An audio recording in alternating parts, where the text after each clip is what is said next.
about that. Why? It's okay. Thank you. Thank you both for speaking to me. This movie is superb. And what I really wanted to know was, how do you get inside the minds of the characters when you basically have drawings in the script in front of you? Wow. Well, I mean, we had a wonderful director named Pete Sohn. You know, Pete Sohn, can't say it enough. I think Pete Sohn, there's a couple of directors like Pete. There's a couple of them. There's directors and there's people like Pete who really take a lot of risk, but they can manage to do it with a lot of attention to detail, care, and acceptance for all ideas, and then just cultivate a really beautiful and rich environment and story. Thanks to Pete, all this was possible. I mean, he said all there is to say about Pete too. There's a million more things I could say, but it really does begin with Peter Sohn. He created such a great environment with us, and he was so clear about what he wanted from these characters. But I think something that was so rare about this specific process was that he came to both of us and was like, these characters are actually a lot of the things that I see in you. So, even though we have earth, air, fire, and water, he wrote in different emotions to these characters, and it's just playing a regular character, I feel like, because they all have intentions, they all have goals, they all have relationships with each other, and it was quite easy actually to step into the role of fire and water. So there are a lot of obvious opposites, but I want to focus on the similarities that you would think that drew Ember and Wade together. Wow. I mean, some of the ones that just jumped out at me was, how much care that they had for their family. They both had clearly different upbringings, but it's Wade lost his father and Ember is here, trying everything she can to take care of her father. And just because they're water and fire doesn't mean that they don't feel the same emotions of love and gratitude. And I mean, that was just one thing that I drew from them, that it even starts that way. Wade is in her basement crying over a picture of her family. Yeah. And you can see very early on that really touched him deeply. And for Ember, it's family or nothing. And so I really think that even him crying about that kind of gave him an in to even let Ember be okay, I'll give this guy a chance for a second. No, I just remember that scene. I was just thinking of my friend Theo, just him laughing at the scene is making me laugh right now. Him crying out of the water, yeah. It's pretty funny. Also giving the tickets at the same time. What? Oh, man.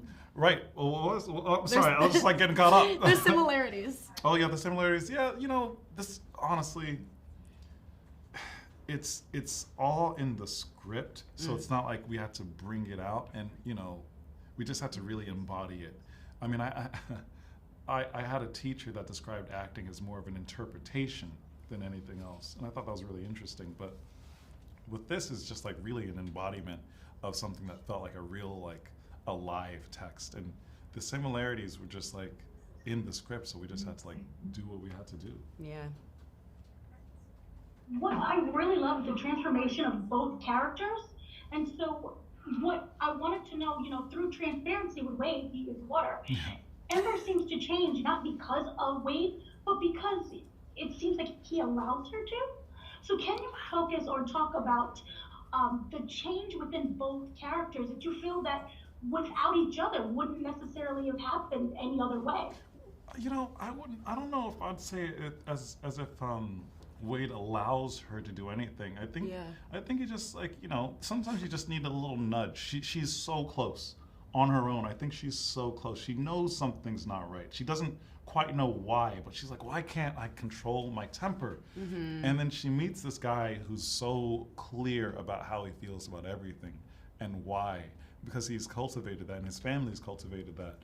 And she sees something, and she realizes just by proximity to somebody who, it was just a little nudge, just getting to know him. But he doesn't really have a ton to do with unlocking her by any particular action. It's just by them being together, they figure things out. Yeah, and I think he asks a lot of questions that I don't think Ember's really asked herself ever. Growing up in the fire community, everyone's just fire, everyone's kind of explosive, and that's just kind of how it is. And I mean, clearly her father says she burns a little too bright sometimes, But I don't think everyone really asked her, like, why is that? And why are you kind of exploding that way? And just Wade being himself and just asking a question that she's never really asked to herself, like, opens up this huge door for possibility and to see herself in a way that is quite beautiful. I mean, even when he calls her beautiful in the film, she, like, sheds a tear. And it's just like, that's so cool for her to have seen herself through something that she initially thought was so worlds away from her. I'm excited for both. Do you feel that the relationship between Wade and Ember can change other people's opinions about how we view opposites? In terms of, we look at the family dynamic of both of the parents, and it's, you know, it starts off a little rocky. Do you feel that that is kind of the overall message and that it can actually work that way? Interesting enough, and I think Mamoudou and I have talked about this a lot recently, that a lot of the people that are close to us are actually quite different from us. Like, I think people that I was really comfortable around when I was younger was kind of just because, you know, we were all the same. But now I find that when I meet different people, like even my sister, her and I could not be more different than water and fire.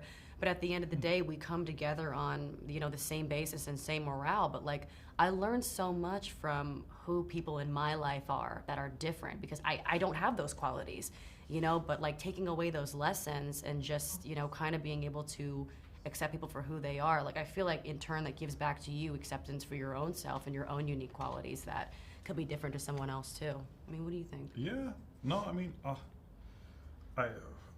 the similar, I'm just thinking of like my friends, my current, like I have a lot of old friends that I'm so close to, that I've learned so much, and that's as a result of them being so vastly different from me, that I've been forced to learn about new people and exchange like kind of I wouldn't say values, but just different experiences that help you grow. And I think, you know, learning from people that are different from you, or just being around people that are different from you, helps you grow. It's an exchange. I think what you just said is so cool. Thanks. Yeah. A healthy exchange. Yes, I love it. Thank you so much for speaking to me, and I loved every moment of this movie. Thank you. Thank you so much. That means a lot. Thank you.